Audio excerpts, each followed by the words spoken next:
Hi, you have it in your wallet. You stress about it at 3 a.m. You spend your entire life chasing it. But what actually is it? It's paper. We all agreed it's worth something. That's the whole system. Done. Wait, no, let's go deeper. Thousands of years ago, trade was a nightmare.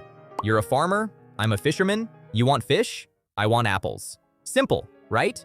But what if I don't want apples today? This is called the double coincidence of wants problem. And it was really annoying. So humans invented money. First, it was shells, then beads, then metal coins. The first official coins showed up around 600 BC in a place called Lydia, modern-day Turkey. A king stamped his face on a piece of metal and said, "This is worth something, trust me." And people did. Then came gold. Gold was perfect, rare, durable, shiny, doesn't rust. Everyone wanted it. For thousands of years, gold was money. Then banks showed up. It started in medieval Italy. Merchants needed to move money across Europe without carrying bags of gold through bandit-infested roads. So they walked into a bank in Florence, deposited their gold, and got a paper note. "Hey, leave your gold with us. We'll keep it safe. Here's a receipt." And people started trading the receipts instead of the gold. That paper receipt, that's your modern banknote. The word bank actually comes from the Italian word banco, meaning bench. Because that's literally where the early bankers sat, on a bench, in the market. Simple times. Here's where it gets weird. Banks notice something. Not everyone comes to collect their gold at the same time. On any given day, maybe 10% of people show up. The other 90%, their gold just sits there, doing nothing. So banks had an idea. What if we lend out that gold? You deposit 100 coins. The bank lends out 90, keeps 10. That 90 goes to someone else, who deposits it in another bank, which lends out 81 of it, and so on. This is called fractional reserve banking, and it means one thing. Banks are creating money out of thin air. Your 100 coins just became 1,000 coins in the economy, without anyone mining more gold, without anyone doing anything, just math and trust. This system worked okay for a while, until it didn't. 1929, the Great Depression. Banks had lent out too much. People panicked. Everyone showed up to collect their gold at the same time. The banks didn't have it. They collapsed, one by one, like dominoes. Millions of people lost everything overnight. So governments stepped in. They said, "Okay, we'll back the banks. Your money is safe, we promise." And slowly, trust came back. But there was still one problem. Money was still tied to gold. You could only print as many dollars as you had gold in a vault.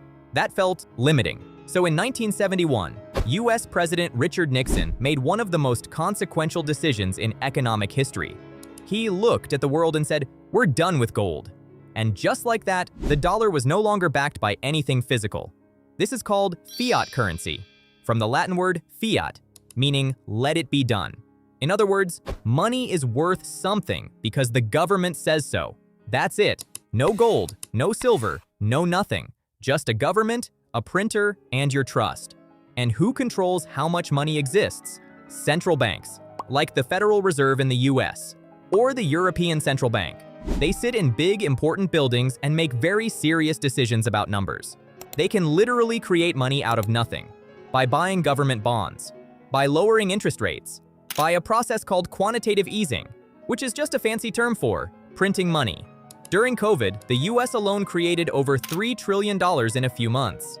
$3 trillion. Where did it come from? Nowhere. It just appeared. But wait, if you print more money, doesn't everything get more expensive? Yes, that's inflation. Imagine there are 10 apples and $10 in the world. Each apple costs $1. Now, print 10 more dollars. Same apples.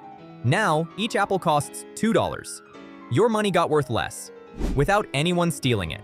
In 1920s, Germany, inflation got so bad that people needed wheelbarrows full of cash just to buy bread. The government printed so much money that it became literally worthless. Children used banknotes as toys because paper was paper. So if governments can just print unlimited money and destroy its value, why does the whole system not collapse? Because of one thing: trust. You accept a $10 bill because you believe someone else will too. That person accepts it because they believe the next person will, and so on. It's a chain of belief that spans the entire planet. And when that chain breaks, like in 2008 when banks stopped trusting each other, The whole system shakes. Trillions of dollars evaporated in weeks. Not because buildings burned down, not because gold disappeared, just because trust broke.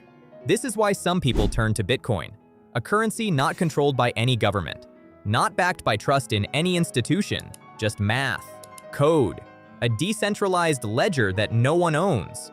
Whether that's the future of money, nobody knows. But here's what we do know. For thousands of years, humans have used whatever everyone else agreed had value. Shells, gold, paper, digits on a screen. The material doesn't matter. The belief does. Money is the world's biggest shared hallucination. 7 billion people, all dreaming the same dream. And somehow, it works.